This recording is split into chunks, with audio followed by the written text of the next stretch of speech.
Comelec, una, yung machine is standalone machine and magta-transmit lang siya. Ito ang sinasabi ng Comelec.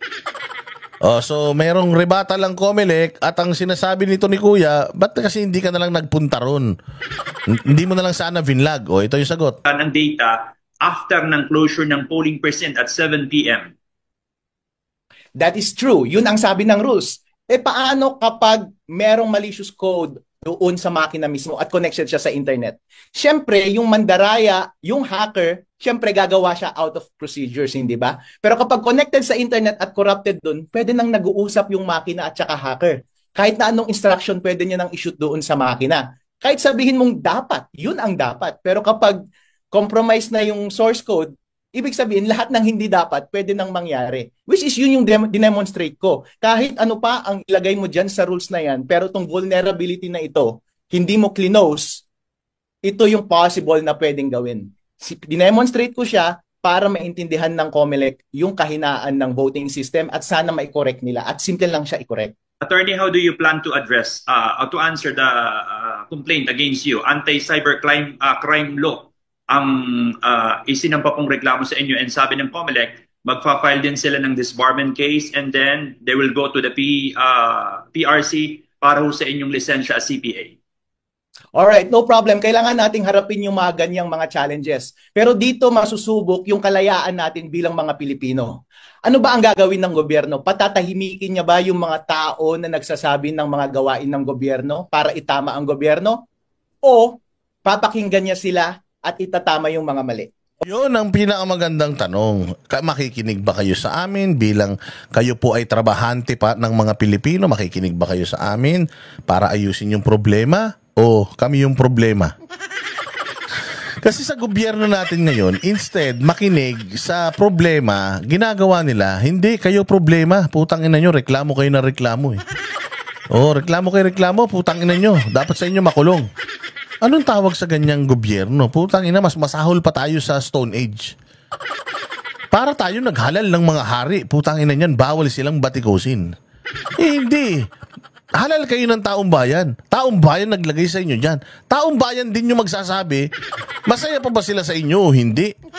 Pag sinabi ng taong bayan na hindi na kami masaya, ito problema natin, ang dapat na gawin nyo, tingnan natin. Ano ba problema? Ito? Ipaliwanag natin. Mali yung pagkakaintindi mo. Kasi ito yung problema, nasolusyonan na natin yan. Ganun ba? Edi salamat, maraming salamat po, nagtatrabaho ka pala ng matino. Pero putangin na, huwag kayong magalit kapag kini-question kayo. Unang-una sa lahat, hindi kayo ku-questionin kung hindi kayo mga loko-loko. At kung sakali man na kinwestiyon kayo at nasagot nyo, di maganda. Dapat naman ganun talaga di ba? Hindi naman lahat ng tao naiintindihan yung mga nangyayari dyan. Sa hirap ng buhay ngayon, feeling ng tao, inaapi talaga sila ng mga kawatan sa gobyerno. Di sabihin niyo walang kawatan. Walang kawatan, talaga lang ganito, talagang ganyan. Hindi ba? Walang dayaan sa eleksyon. Walang dayaan, talagang ganito, talagang ganyan. Ipakita natin pare-pareho, let's work together to have a clean and patas na eleksyon. Di ba dapat ganun? Hanggang ngayon, Comelec, yung na-imprenta nyo na 6 million na balota, hanggang ngayon, di nyo pa pinapakita kung sinira nyo na. Dapat ngayon ang unang-unang yung pinapakita, mantakin mo, valid yun valid na yan, na balota yan. Babasahin niya ng system ninyo. Nasaan na yan? Naibalita nyo na ba? Sinira na namin yung 6 million, eto na siya, winarak na lahat. Meron bang audit dyan? Puro katarantaduhan na nangyayari sa bayan natin. Ba't hindi kami magtataka na pwedeng mangyari yan? Putang ina, yung pera nga Yung pera nga nung sa tulay na dapat na maitayo. Pucha yan, kinuhanan pa yung pera ng PhilHealth. Hanggang ngayon, di pa naitatayo. Yung nakaraang tulay na nagiba. Yung nakaraang tulay na nagiba, mayroong 100, 200 plus million na ginamit para mapalakas yung tulay na yun. Puta, nagiba pa din.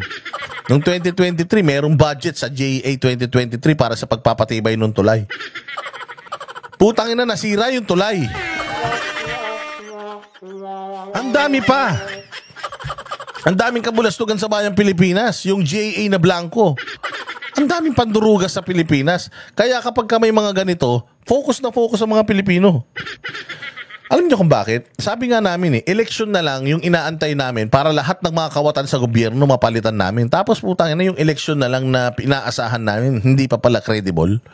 Yung election na hinahantay namin, wala pa palang kasiguraduhan yan. Putang ina, dyan pala nagsisimula lahat ng kahayupan, kaya pala puro magnanakaw yung mga nasa gobyerno dahil pwede pala na madaya yung eleksyon, di ba? Pangit naman nun. O kaya dapat instead of anuhin ninyo, awayin ninyo itong mga tao na concerned lang naman sa bayan natin, ang gawin ninyo, talk to them and kailangan nyo ng tulong. Bayaan nyo na tulungan kayo, di ba? O kaya naman patatahimikin niya tulad ng ginagawa ngayon. Ang suggestion ko sa COMELEC ay, hello COMELEC, freedom of speech ito. Bilang citizen ng Pilipinas, may karapatan akong magsalita at magkomento sa lahat ng transaksyon ng government. Yun ang hindi nila naiintindihan. Yung freedom of speech, akala kasi nila we're just trolling. Na kapag bumatikos ka sa kanila, troll yan. Pag bumatikos ka sa kanila, kalaban yan. Hindi po. Putang ina, mahal namin ang Pilipinas. Kaya gusto namin maging maayos kayo para naman makapagserbisyo kayo ng maayos sa mga Pilipino. Sa kanila, kalaban ka na kagad ng kalaban ka na kagad ng Pilipinas kapag ka nagreklamo ka reklamo lang yan Wala kayong masusolusyonan, hindi nyo alam na mali yung ginagawa nyo kung walang magre-reklamo. Temo si Bongbong. Akala niyang ganda-ganda ng Pilipinas pero bulok naman pala. Kasi nga hindi siya nakikinig sa reklamo. Kaya kita mo nangyayari sa bayan natin, papunta sa mga aso. Ang dami ng mga asong pinag-hire sa gobyerno. Ano nangyayari sa Pilipinas? Kasi nga hindi kayo nakikinig. Kung makikinig lang sana kayo sa boses ng karamihan, sana hindi tayo nag-aaway-away. Putang ina, mali na yung ginagawa niyo, sisitahin kayo. Tapos instead sagutin niyo yung bati ko sa inyo, ang sagot niyo demanda. Tangina, wini-weaponize nyo gobyerno pag ganyan. Wini-weaponize nyo yung kapangyarihan nyo to file cases against civilians. Anong tawag sa Pilipinas pag ganyan? Tangina, pagka ganyan ng Pilipinas, hindi talaga tayo uunlad yan, mga boss amo.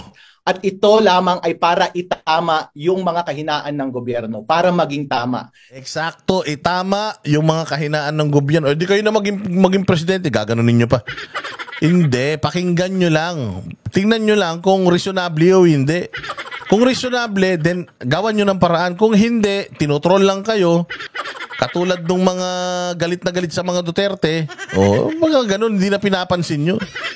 Dapat ang gawin ng COMELEC ay makinig sila at tignan nila sa sarili nila kung anong mali at itama nila. Ngayon, ang hindi dapat nilang gawin ay patahimikin ang tao at abusuhin ang kanilang karapatan na magsalita laban sa ating gobyerno. Dahil fundamental right yan, freedom of speech. Ayan na, fundamental rights yan. Lagi niyong tatandaan na yan po ay karapatan ng bawat isa. Kaya nga sabi ko sa inyo, silence is not an option. Ano sabi ni VP Sara sa Cebu? Kung kayo ay may masamang nararamdaman, may galit sa gobyerno, magpahayag kayo. Magpahayag kayo, maglabas kayo ng saloobin ninyo. Hindi masama yan. Karapatan nyo yan. At dapat marinig ng gobyerno sa bibig ng nakakarami na enough is enough. Tama na. Work na kayo. Puros naman kayo nakaw. Ano naman na kayo? Nakikita namin yung pagnanakaw nyo. Ang liwanag pa Nakikita namin ganun kalaki nilalagay nyo sa bulsa nyo. Tama na yan. Trabaho na. Kami naman yung pagsilbihan nyo. Wag naman yung mga bulsa nyo. Yun nga yung ini-encourage ni VP Sara. Na sana, pag meron kayo nakikitang mali, ipakita nyo. Pag meron kayong nararamdaman na hindi mali, pwede kayong bumatikos. Kayo nagboto sa mga yan tapos pipigilan nyo yung sarili nyo. Huwag kayong matakot sa mga ganitong demanda. Kami, punong-puno na kami ng demanda. Pakarami na namin demanda. Pero humihinto ba kami sa pagsasalita rito? Humihinto ba kami sa paglalahad ng mga saloobin namin? Hindi. Bakit? Kasi karapatan natin yun. Yun na lang meron tayo. Kukunin pa nila. Diba? Kaya i-practice ninyo yung freedom of expression, freedom of speech. Nangyari na yan nung nakaraang mga administrasyon sa iba't ibang bansa. Kaka-celebrate lang natin ng EDSA Revolution. Yung gobyerno na pinapatahimik ang tao na nagsasabi ng katotohanan sa huli ay hindi nananalo. Hindi nananalo bandang huli. Kasi ang Panginoon, nandiyan yan. Binabantayan lang kayo ng Panginoon. Karma is digital. Oh, hindi ba? So, ayan mga bossing. Ayan yung ating, yung ating ipiniresenta sa inyo. I know that you have read this, but I am sure that I have dissected it. I have dissected it better. Uy, better. The importante to para maging aware ang mga Pilipino. Para maging aware ang mga Pilipino na maging mapagmatsyag. Because walang bagay na perpekto sa mundo. Walang gobyernong perpekto, walang taong perpekto. Lahat yan may kahinaan. Dinisign tayo ng Panginoon na ganun, na magkaroon ng kahinaan. Lalo pa kaya itong mga ito nagawa lang din ng tao. Merong kahinaan yan. Hindi pwedeng perpekto yan. There's no such thing as perfect. Wala pong ganun. Kahit na percent, wala pong, hindi po talaga 100%. Safeguard nga. Tagal-tagal na ng safeguard 99.9% pa rin yung kaya nilang patayin na bacteria at germs. Hindi nila magawang 100%, di ba? Kasi nga, dinisign talaga tayo ng Panginoon para maging hindi perpekto. So, kung ang safeguard na ang tagal-tagal na, puro scientist pa yun nandiyan dyan, hindi nila mapatay yung germs sa 100%, etong system ng Comelec is hackable. So, Comelec, instead of sikilin ninyo yung malayang pagpapahayag, itong pinapahayag lang naman itong mamang ito, why not use his expertise? Yung kanyang kayabangan na galing, gamitin nyo. Kung puro kayabangan lang, di sabihin nyo, puro yabang lang naman pala to Hindi naman pala nito kayang patunayan yung mga sinasabi niya Galing-galingan lang pala to di at least na-expose pa natin na fame whore lang pala to si kuya. But until then, yung actions na ipinakita nyo, na, wait, itong mamang ito,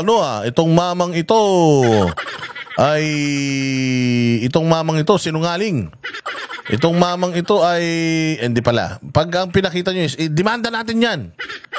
I-demanda natin yan. Tapos tanggalan natin ng lisensya, bla bla bla. Putang ina, ibig sabihin, guilty kayo. Huli ba kayo? Huli? Pagka ganun, sir, walang ganyanan. Nahuli yung scam. Kasi ako, yun ang iisipin ko. Nahuli yung mga scam nila, kaya nagalit sila rito kay attorney. Bakit sila ganun na lang yung reaksyon nila? Lalapit sa bar. Tatanggalan ng lisensya sa pagka-abogado, tatanggalan ng lisensya pa sa pagka-accounting, sa pagka-accountant, and so on and so forth. Dinimanda pa ng kung ano-ano. Anong ibig sabihin? Ibig sabihin, nasaktan kayo. Kaya nga sabi ko, bakit pinapatawag yung mga ba't pinapatawag yung mga vlogger sa Tricom? Kasi masakit na yung mga sinasabi namin. Bakit masakit? Kasi nga, truth hurts. Masakit ang katotohanan. Kahit gaano ka ka-prepared. Pag katotohanan na yung sinabi sa'yo, masakit. Kahit gaano kayo ka-close. Pag sinabihan ka nung ka-close mo na, Boss D, ang bantot ng kilikili mo. Maligo ka kaya, ang baho. Masasaktan ka pa rin. Bakit? Kasi katotohanan mabantot hininga mo. Ano kinakain mo? Tae? Ba't ganyan yung bibig mo? Amoy ebak? Kahit naka-close mo siya, masasaktan ka pa rin. Bakit? Kasi nga, katotohanan May mga ganon. So, instead na patunayan nyo sa taong bayan na mga mandurugas kayo, mga durobo kayo, at kayo yung mga kawatan, mas maganda, magsama-sama tayo para yung Pilipinas magkaroon naman ng magandang bukas. Maraming salamat po sa lahat ng mga nanonood. Mabuhay po kayong lahat at sana po kayo po ay mag-like, mag-share, mag-raise po tayo ng mas marami pa pong awareness sa mga kababayan natin para yung mga mangmang magkaroon naman ng pagkaabalahan. Mag-like, mag-share, mag-subscribe at syempre, salamat po muli sa mga nag-susupport dito sa channel natin. Mabuhay kayo. I'll see you again next vlog. Kami ang boses ng masa, hindi natatakot. Katotohanan lang, di kami nalulunod. Walang bahid ng sismis, lahat ay totoo.